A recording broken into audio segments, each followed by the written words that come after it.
Tête à tête à la bibliothèque.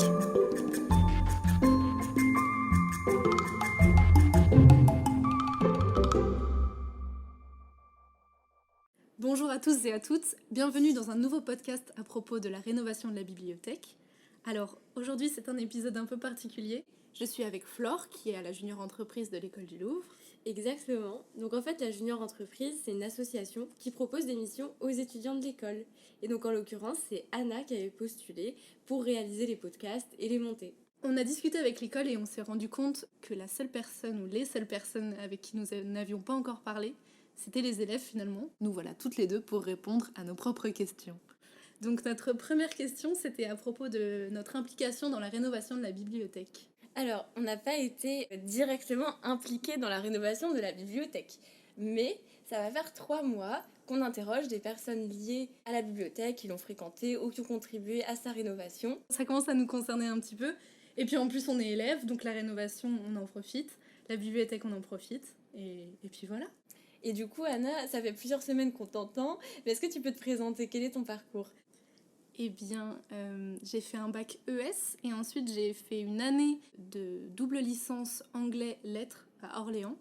Et puis ensuite, j'ai eu le concours de l'école du Louvre. Donc maintenant, je suis en 3e année à l'école. Et puis toi, du coup, Flore? Et moi, donc après un baccalauréat littéraire, j'ai été en licence 1 à l'école du Louvre et je suis maintenant en master 1 de muséologie, toujours à l'école. Flore, toi, est-ce que tu as une place favorite ou une habitude quand tu es en bibliothèque? Oui, j'ai une place favorite, ou plutôt stratégique. J'aime bien me mettre à proximité des livres que je vais consulter, pour pas avoir à marcher trop longtemps. Sur le côté, pour être quand même un petit peu isolée, mais quand même face à la salle pour pouvoir surveiller ce qui se passe. C'est hyper précis. C'est très précis. Mais toi, tu fais pas attention à où est-ce que tu t'assois? Si, parce que dès que j'arrive dans une nouvelle bibliothèque, je choisis un endroit et ce sera le même pour toutes les autres fois où je viendrai. Donc si, en effet, je pense que je suis un peu pareil que toi. Quelle bibliothèque tu fréquentes à Paris? Alors, actuellement, j'ai découvert la bibliothèque de l'INHA, auquel nous avons accès en master. La chance. Mais je fréquente aussi, bien sûr, depuis la réouverture, énormément la bibliothèque de l'école. Et toi? Ouais, pareil. Lesquelles as-tu fréquenté? J'ai beaucoup aimé travailler à la bibliothèque du Quai Branly, parce qu'elle est hyper silencieuse et qu'il n'y a généralement pas grand monde. Et puis la BPI, la bibliothèque du Centre Pompidou, je pense que c'est celle auquel j'ai été le plus. Et maintenant que la bibliothèque a ouvert, c'est Bien celle-là sûr. que je fréquente. Quel genre d'élève es-tu dans la bibliothèque? Très silencieuse. Et toi? Oui, pareil, je pense. En fait, je pense que ça dépend des gens avec qui je suis, puis de la concentration que j'ai, peut-être un peu papillon ou à l'affût de la moindre personne qui passe. Mais sinon, est plutôt silencieuse aussi. Et quelle matière tu travailles en bibliothèque? En bibliothèque, généralement, ça va être plus souvent la spécialité. Je suis en spécialité histoire de la photographie. Donc généralement, les livres que je consulte le plus, c'est ce rayon-là. Donc je pense que ça va être ma réponse. Et toi?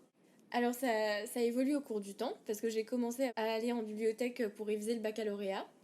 En licence, c'était plutôt pour réviser la spécialité art du 19e siècle. Et maintenant, je vais en bibliothèque pour travailler mon mémoire.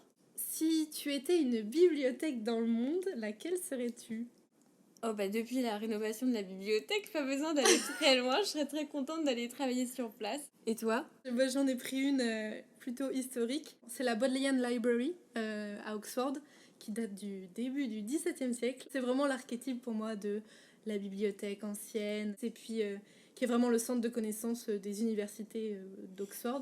Et puis elle est sublime. Si je devais être une bibliothèque, voilà, ce serait une belle ancienne en bois. Et c'est Harry Potter. Oui, c'est vrai. En plus, elle est dans les films. T'as raison. Alors, est-ce que toi, tu as une anecdote ou un souvenir de bibliothèque à nous raconter? Alors oui, c'est que quand je révisais en terminale le baccalauréat à la bibliothèque, bien sûr, c'était pour réviser le baccalauréat, mais c'était aussi parce que j'avais un camarade que j'aimais bien aller retrouver là-bas et qui est d'ailleurs toujours aujourd'hui mon camarade. Et toi? Bah moi c'est un peu plus sérieux. Quand j'étais en 3e, j'ai fait un stage à la médiathèque d'Orléans. C'était hyper intéressant, je pensais pas que ça me plairait autant. Et puis j'ai vraiment découvert l'envers du décor et je me suis rendu compte que tout l'espace qu'on avait en public, il l'avait aussi de l'autre côté. Enfin, c'était une bibliothèque énorme avec beaucoup de monde et beaucoup de métiers différents. C'était très intéressant. Et voilà, je reviens à faire encore quelque chose avec les bibliothèques et des podcasts. C'est peut-être une vocation. Oui, c'est ça. Pour toi, quels sont les critères d'une bonne bibliothèque? Le confort. La lumière. Le libre accès, des zones pour s'isoler. En Oui. l'occurrence, tu m'as dit que tu aimais beaucoup t'asseoir. Oui, sur le côté scène, là, maintenant, ça y est, la bibliothèque a ouvert et c'est vrai que je pense qu'on est plusieurs à beaucoup apprécier le côté scène, qui est une autre ambiance de la bibliothèque. C'est un peu plus intime, j'aime bien. Et justement, en parlant d'ambiance, à quoi tu associes la bibliothèque? À la détente, au travail, à la découverte? Ça a changé selon les époques. Mais je pense que c'était découverte quand j'étais plus jeune. Pour moi, la bibliothèque, j'y passais des heures, je lisais tous les livres du rayon jeunesse, etc. Et puis maintenant qu'on est dans le supérieur, puis même au lycée, c'est plus du travail. Et toi, du coup, à quoi tu associes la bibliothèque? Au travail, en premier, mais avec quand même des moments assez importants de détente autour des petits cafés pour se remotiver ou du goûter qui sont parfois un peu plus longs que prévu. Oui, je suis bien d'accord. Et notre dernière question, c'était donc rendez-vous vos livres en retard. Mais je crois qu'on est un peu trop sérieuse. Pour répondre à cette question, on va juste dire non. Non, en effet, Non, nous ne rendons pas nos livres en nous retard. sommes très ponctuels. Et bien voilà, c'était notre dernière interview de la série de l'école du Louvre. On espère que ça vous a plu. Et que ça vous a donné envie d'aller en bibliothèque. Merci beaucoup de nous avoir écoutés. Merci. Au revoir. Au revoir.